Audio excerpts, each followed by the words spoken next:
Marekani inapanga kwa siri klabu ya mataifa matano ikiwemo Urusi na kuiweka klabu kongwe ya G7. Hii ni taarifa iliyotolewa katika vyombo vya habari kwamba kundi hilo ambalo pia lingejumuisha Uchina, India na Japan limeripotiwa kuainishwa katika rasimu ya mkakati mrefu wa usalama wa Washington. Marekani inapanga kwa siri kuunda kambi hiyo ya mataifa matano yenye nguvu ambayo ni pamoja na Urusi, China, India na Japan ili kuweka kando kundi hilo la G7 linalotawaliwa na mataifa ya Magharibi, imeelezwa kupitia vyombo kadhaa vya habari. Mipango ya Marekani sasa ni kuachana na baadhi ya mataifa ya Magharibi.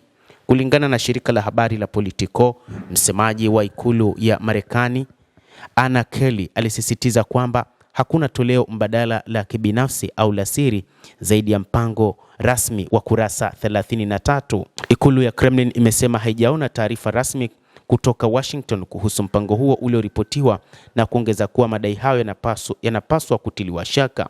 Ripoti hizo zinakuja dhidi ya msingi wa mabishano ya muda mrefu kuhusu nafasi ya Urusi katika vikundi vilivyopo vinavyoongozwa na Magharibi. Mnamo mwaka 1998, G7 iliyounganisha Marekani, Uingereza, Ufaransa, Ujerumani, Italia, Canada na Japan ilipanuliwa na kujumuisha Urusi na ikawa G8, lakini wanachama wa Moscow ulisitishwa mwaka 2014 baada ya kuungana tena kwa Crimea na Urusi. Trump amekuwa akisema mara kwa mara kwamba kuiondoa Urusi kutoka katika kundi hilo lilikuwa ni kosa kubwa na kwamba kama Moscow ilisalia mezani, kuongezeka kwa mzozo wa Ukraine mnamo 2022 kungezuiliwa. Rais Vladimir Putin amesema katika mahojiano na India Today mwezi huu kwamba Urusi haina mpango wa kujiunga tena na G7, akibainisha umuhimu wa kundi hilo unaendelea kupungua. Hata hivyo, wakati huu kutokana na uwepo wa BRICS, Urusi imeona njia pekee ya kuweza kuinua uchumi wake ni ushirika wake na mataifa ya BRICS, na kwamba kundi la BRICS limekuja kuwa na nguvu kubwa kuliko hata kundi la G7.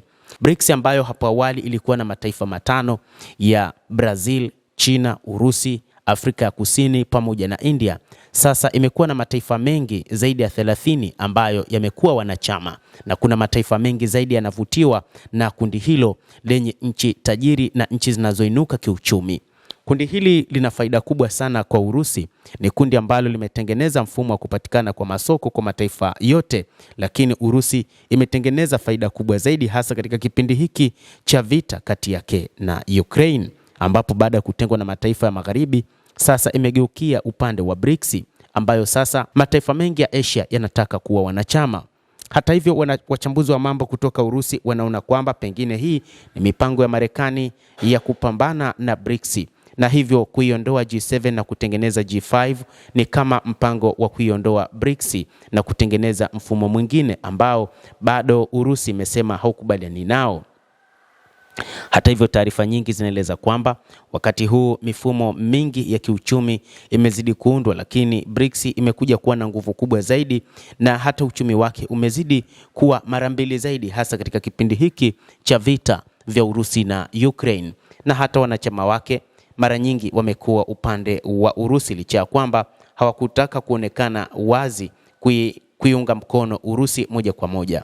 Mataifa ya Magharibi yameshabaini namna ambavyo Urusi imekuwa ikipata msaada mkubwa kutoka kwa mataifa ya BRICS, hasa China na India, lakini pia na hata Iran ambayo imekuja kuwa mwanachama mpya katika miaka ya hivi karibuni. Mtazamaji, endelea kutufuatilia, lakini usisahau kulike, usisahau kucomment, kadhalika na kusubscribe channel yetu hii ili upate habari hizi kwa mapana hapa The World News. Mimi ni Adam Hussein, endelea kuwa nasi wakati wote, endelea kutufuatilia.